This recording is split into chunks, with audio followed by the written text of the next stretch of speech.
Bonjour à toutes et bonjour à tous, bienvenue dans épisode suivant, votre émission dédiée au streaming fait sa rentrée sur Tech & Co. Je suis ravi de vous retrouver pour une 3e saison. Il y a des séries qui n'ont pas passé le cap de la 3e saison et nous, on est encore là avec donc toujours plus de séries, de coups de cœur, de coups de gueule et de décryptage, bien sûr, de la féroce compétition que se livrent les plateformes de streaming pour capter notre attention. Compétition qui en cette rentrée est, pour ne pas changer, largement dominée par Netflix. Voilà, vous l'aurez deviné, on ne change pas une plateforme qui gagne, puisque c'est la sortie en cette rentrée de la 2e partie de la saison 2 de Mercredi. Il faut s'accrocher maintenant pour décrire où on en est dans les séries. La première saison avait été un carton fou, surprise même un peu en 2022. 3 ans plus tard, la hype Mercredi est-elle toujours aussi forte ? On va voir ça avec mes invités. Il avait fait la dernière de la saison 2, il ouvre la saison 3, c'est Marc Arlin. Salut Marc. Salut Clément, oui, là, j'ai quand même pris des vacances, je vous rassure. Oui, Marc n'a pas dormi sur le plateau pendant 2 mois, je vous rassure, il a été libéré. Je ne suis pas un tortionnaire. Marc, on va rappeler, chef du service SVOD de Télé Loisirs. Merci d'être là. Tu as vu la première partie de la saison 2 de Mercredi. Exactement. On verra ce que tu en as pensé. Et en face de toi, il y a Guillaume Boutin. Salut Guillaume. Salut Clément. Guillaume, cofondateur de Sens Critique. Merci aussi d'être là pour cette première de la saison 3. Tu avais été un participant assidu de la saison 2. Un personnage, je sais pas comment on appelle ça, un personnage récurrent, on appelle ça dans les séries. Voilà, tu reviens dans la saison 3. Nous sommes donc mercredi et c'est l'heure de parler de Mercredi. Voilà, il fallait que je la fasse, c'était indispensable. C'est parti.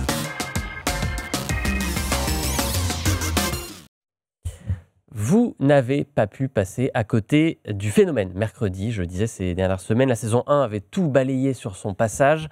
Le chiffre, 252 millions de vues depuis sa sortie en novembre 2022. Ça en fait tout simplement la série anglophone la plus vue de tous les temps et la 2e série la plus vue sur Netflix, derrière la saison 1 de Squid Game, dont on a largement parlé la saison dernière.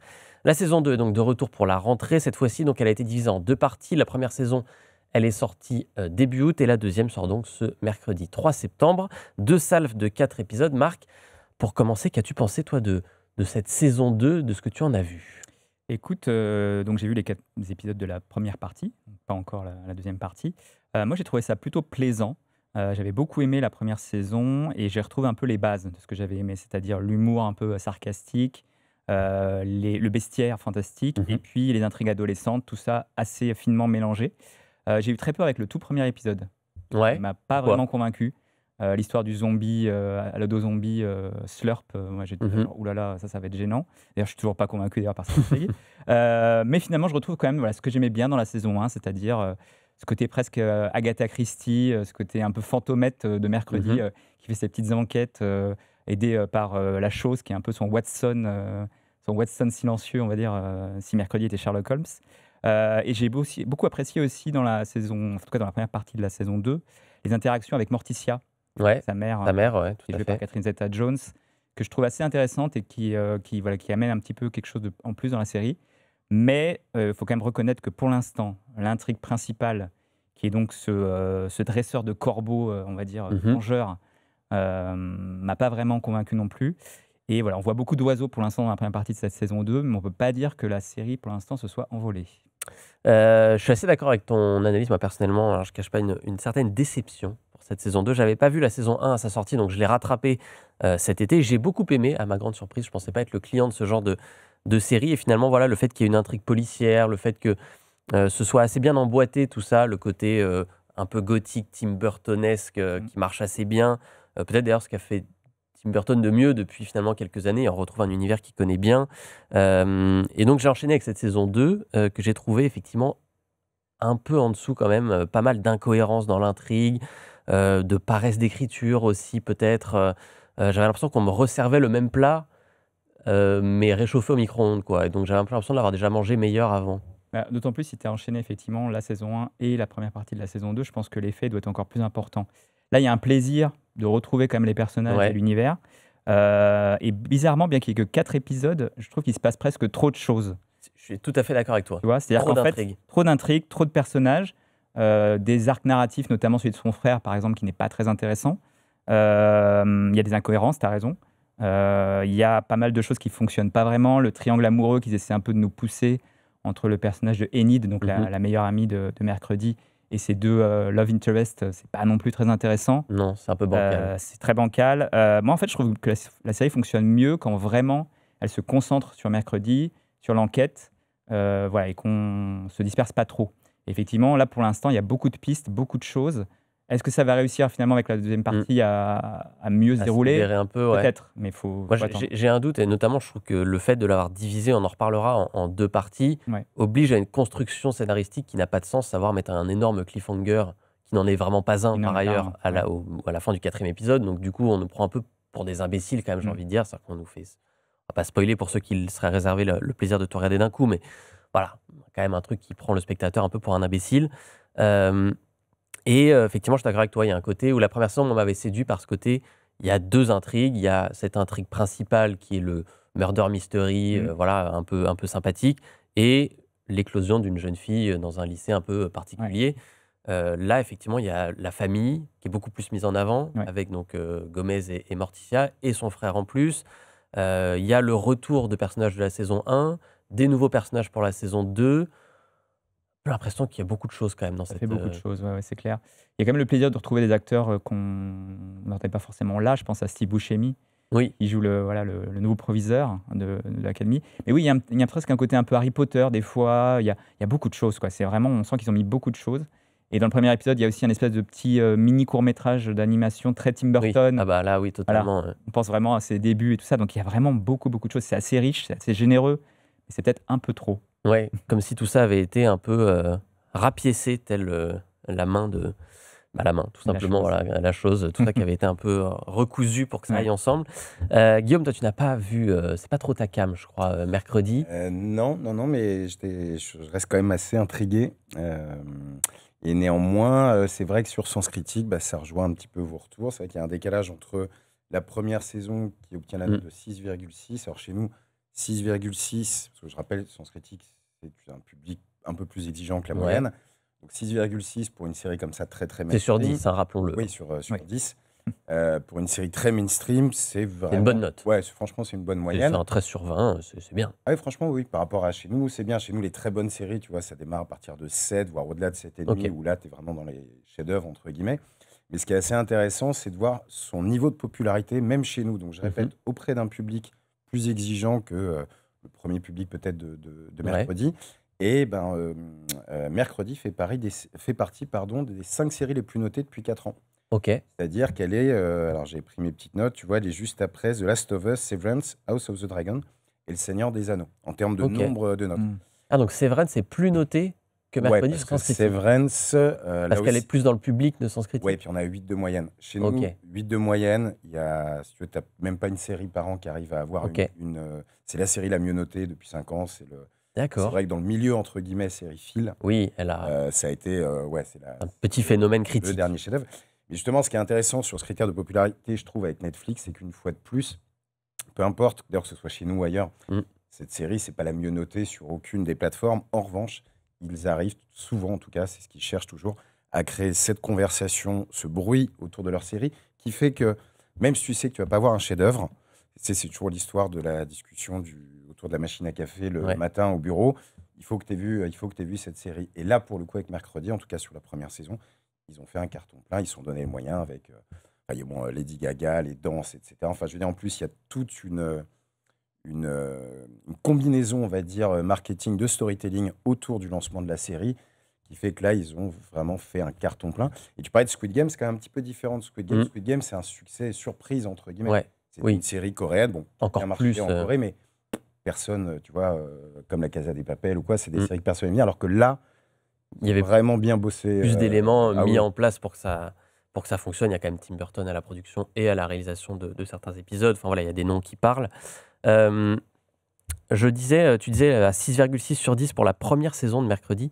En revanche, 5,4 Ouais, là, pour la deuxième. On a perdu plus d'un point. Ça semble un peu quand même. c'est beaucoup chez nous, mais Ouais. il faut le relativiser quand même avec un petit point, c'est que la majorité de nos users attendent la fin de la saison pour noter. Donc Voilà. là, On doit avoir, je pense, potentiellement 20 ou un quart des notes qui vont tomber sur la saison 2. Donc je pense qu'il faut attendre quand même la deuxième partie pour être sûr, on ne sait jamais. Effectivement, on sent que oui, ça paraît logique. Il n'y a qu'un mois d'écart entre les deux. Donc il y a aussi déjà, c'était l'été. Donc il y a des gens qui étaient en vacances pendant la sortie et qui sont revenus peut-être fin août et se sont dit, quitte à devoir attendre 10 jours, je regarderai tout d'un coup.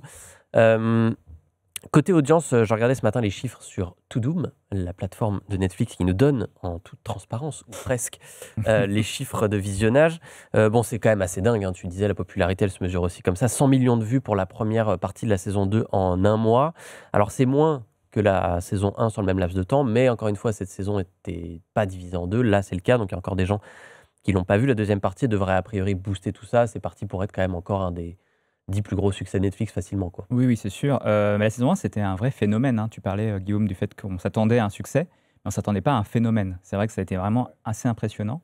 Et dès sa sortie, et aussi dans le temps, je me souviens très bien qu'en fait, pendant plusieurs semaines, jusqu'aux fêtes de fin d'année et même en janvier, puisque la série est sortie en novembre 2022, il y avait ce phénomène conversationnel autour de Mercredi, ce côté genre, est-ce que tu l'as pas vu et tout, ce côté un peu renaissance de Tim Burton aussi, qui a été bien marketé aussi par Netflix de façon très intelligente. Et du coup, les chiffres étaient tellement hauts que forcément, il y a un recul pour la saison 2, c'est normal. Mais comme tu l'as dit, je pense que globalement, il faut attendre la partie 2, voir si cette partie 2 est peut-être plus réussie que la partie 1 et du coup relance un peu l'intérêt. Et comme tu disais, je sais pas si l'idée de sortir cette saison début août est forcément une si bonne idée. Alors, j'imagine que c'est par rapport aux intrigues. Effectivement, on est à la rentrée. À la rentrée scolaire. Voilà, la Nevermore Academy, donc c'est logique. Mais peut-être attendre un petit peu et faire plutôt début septembre puis début octobre, ça aurait été peut-être plus logique. Mais bon, il doit y avoir des logiques. Ils ont une chiffres. Vas-y, Guillaume, je t'en prie. Il y a un creux, si tu veux, l'été reste toujours au final assez pauvre. C'est ce que j'allais dire. Et je pense qu'ils ont fait le pari de se dire, OK, on va être la grosse licence de l'été, parce qu'il n'y a que des petites sorties. Enfin, il y a eu Alien, mais bon, Alien, c'est un autre public, peut-être aussi. Et puis, bon, je suis pas sûr que ça n'a pas eu le même retentissement.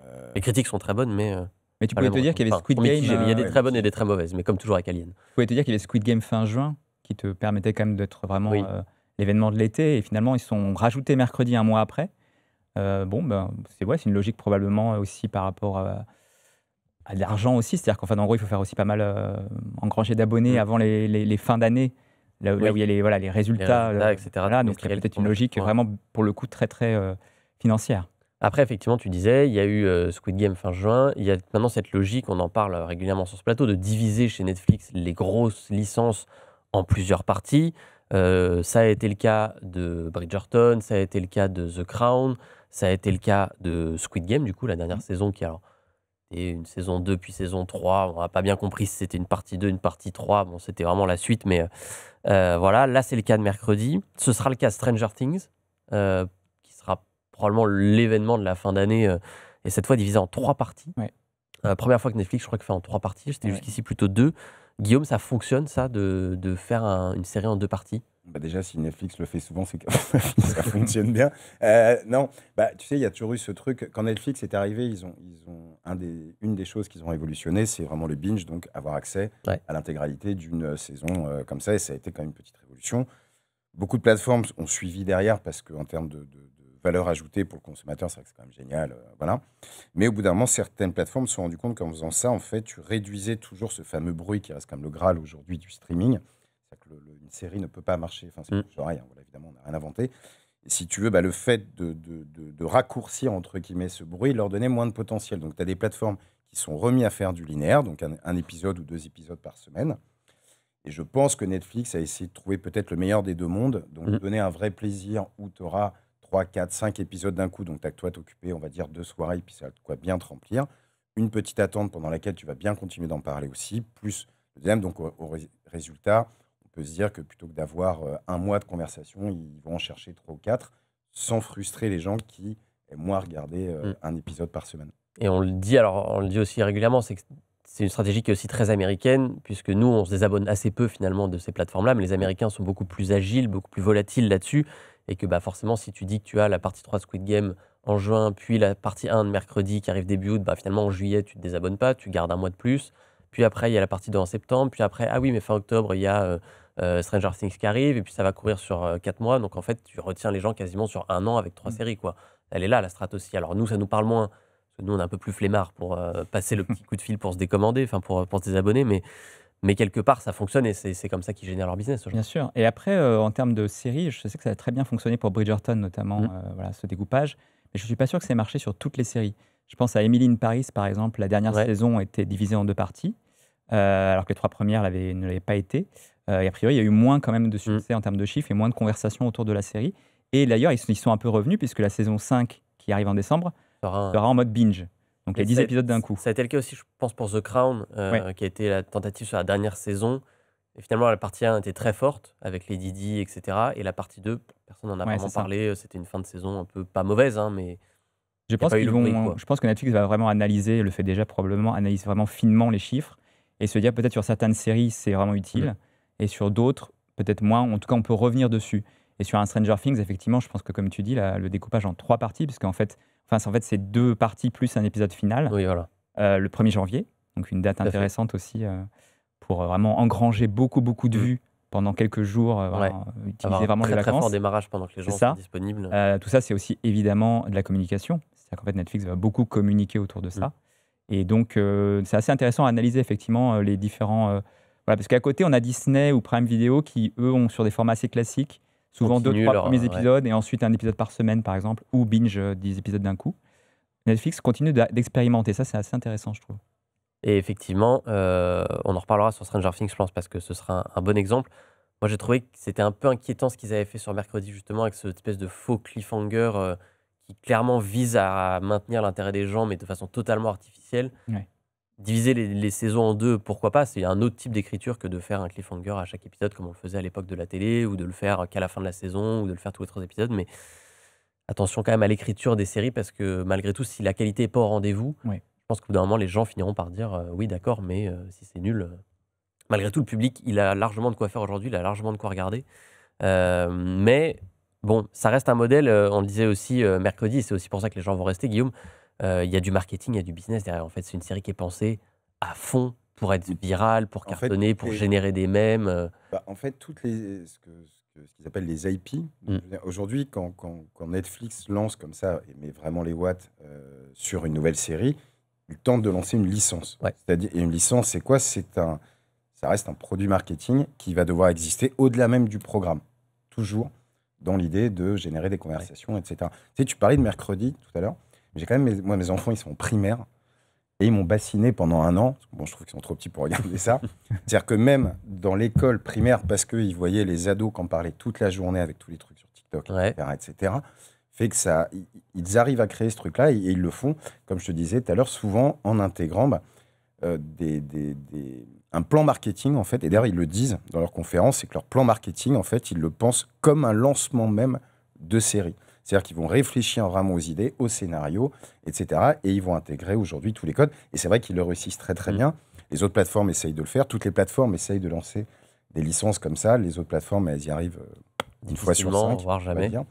Et Netflix y arrive quand même assez souvent. Bon, ils ont quelques échecs quand même, mais ils maîtrisent véritablement. Et d'ailleurs, même tu disais, aujourd'hui, que la série soit bonne ou pas, est-ce que c'est vraiment la question? Tu regardes Lupin.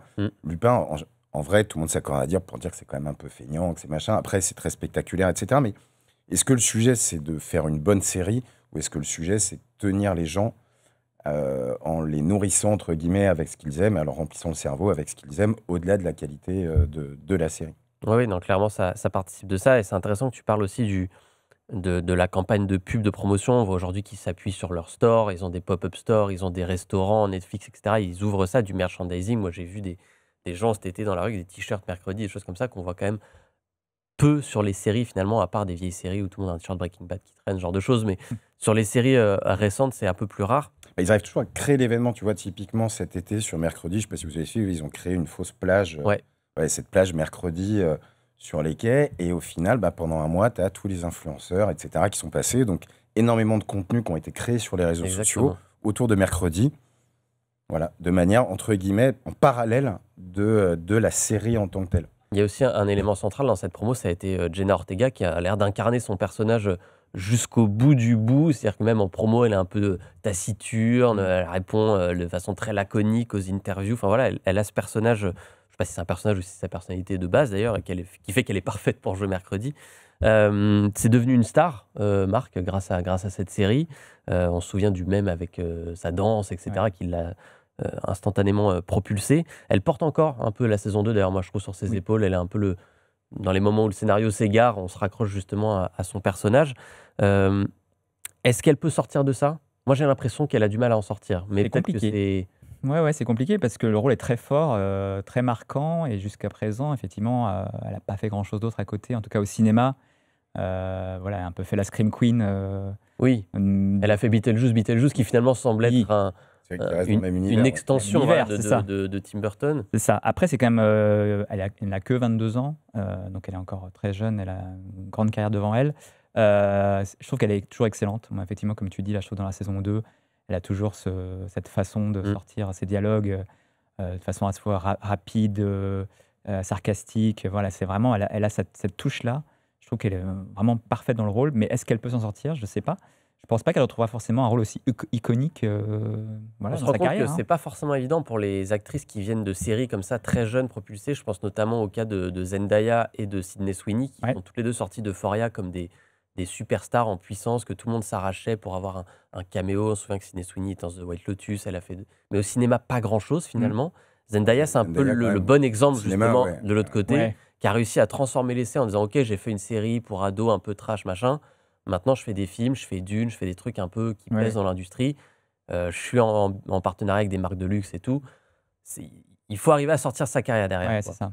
Jenna Ortega, pour l'instant, effectivement, n'a même pas réussi pour moi à atteindre le niveau de Sydney Sweeney, par exemple. Pour l'instant, qui est quand même qui était dans une comédie romantique avec Glenn Powell, qui n'était pas très bonne, mais la comédie romantique a fonctionné. Voilà. Pour l'instant, Jenna Ortega, c'est beaucoup de films de série B ou de films qui sont même arrivés directement sur les plateformes. J'ai eu un film sur Paramount Plus cet été, je crois. Voilà, donc bon, c'est pas des choses que les gens regardent beaucoup, c'est des choses qui passent un peu à l'as. Donc, il va falloir qu'elle mette peut-être un peu de temps et peut-être qu'elle se détache un peu de Tim Burton, du coup. Peut-être. Qui est du coup devenu une espèce de Pygmalion, on a l'impression, mais pour qu'elle puisse faire autre chose, il faut peut-être qu'elle sorte de ça, justement.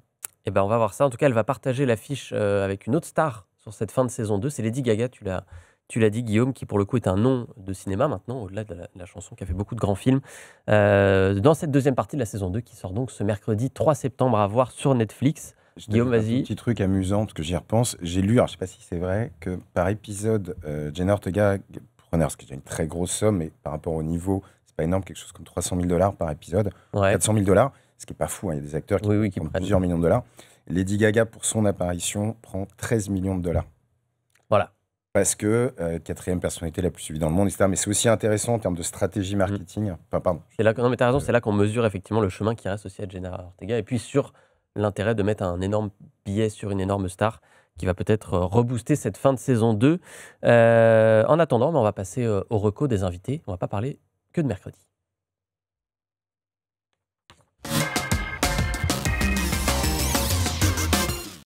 Voilà, vous avez peut-être déconnecté un peu cet été à la plage, à la montagne, je ne sais où, et vous n'avez pas forcément regardé trop de séries, et c'est tant mieux, il y a d'autres choses à faire dans la vie. Mais qu'est-ce que vous avez raté? Qu'est-ce que vous pourriez rattraper? Là, vous cherchez peut-être quelque chose à regarder le soir tranquillement en rentrant. 2 conseils. Donc pour vous, Marc, toi, on va rester sur Netflix avec toi. Tu nous conseilles de rattraper Too Much. C'est la dernière série de Lena Dunham, qu'on connaît pour Girls, évidemment. Exactement. Donc Lena Dunham qui s'était fait connaître effectivement par la série Girls sur HBO au début des années 2010. Une série qui était quand même assez novatrice sur la représentation du désir féminin notamment, des personnages qui, je pense, ont trouvé une résonance auprès d'une certaine génération en tout cas. Vraiment une série générationnelle pour moi. Elle s'était ensuite un peu perdue dans des projets pas très importants, voire des projets avortés. Et là, elle revient donc avec Too Much, qui est le récit de cette jeune New-Yorkaise qui fuit New York, et qui fuit surtout une rupture amoureuse douloureuse, et qui va s'installer à Londres, et qui va rencontrer un beau musicien britannique. Donc là, déjà, on est un peu dans le cliché. Mais ce que je trouve intéressant, et ce que fait Lena Dunham toujours, c'est déconstruire un peu ces clichés-là. Et surtout, on retrouve de l'acidité, de la cruauté dans les dialogues, dans les situations. Beaucoup d'humour, moins trash que Girls. On sent un peu l'enrobage Netflix. Il y a un petit côté rom-com de temps à autre. Mais surtout, c'est quand même encore très bien écrit. Et surtout, au centre de la série, il y a une comédienne formidable qui s'appelle Meg Stalter, qu'on avait peut-être déjà vue dans la série Axe, qui est diffusée sur HBO aux États-Unis et qui est diffusée sur Netflix en France. Et c'est une actrice, je trouve, qui a un talent comique, un tempérament comique vraiment hors norme. Ok. Elle est vraiment excellente, très drôle, très touchante. Voilà, la série est parfois un peu inégale, mais elle est quand même globalement très bien écrite et assez drôle. Et petit bonus pour les spectateurs français, il y a Adèle Exarchopoulos qui joue un petit rôle dans la série. Voilà. En anglais. En anglais, tout à fait. D'accord. Voilà, qui est assez drôle aussi. Et ben voilà, je me note ça donc dans ma propre liste de rentrée, parce que je n'ai pas vu. Donc ça s'appelle Too Much. Il y a 10 épisodes, je crois, C'est ça. à voir donc sur Netflix. Et on va terminer avec ton choix, Guillaume. Le retour du serial killer le plus aimé, on va dire. Le retour du retour de la... Ouais. C'est Dexter.